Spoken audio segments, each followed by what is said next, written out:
Двери точно больше не будут скрипеть. Наносим универсальный очиститель.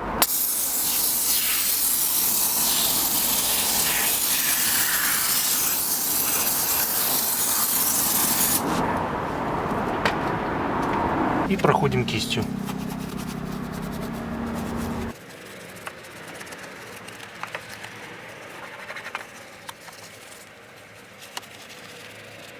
Удаляем очиститель. И вытираем насухо микрофиброй.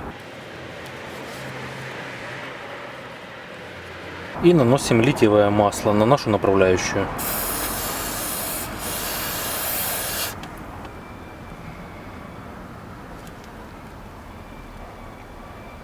И несколько раз работаем дверью. Собираем излишки литиевого масла. И наносим силиконовую смазку на все резинотехнические изделия. На гофру. Протираем микрофиброй.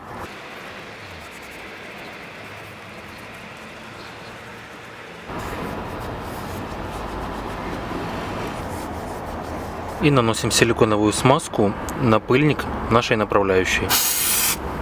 И протираем микрофиброй.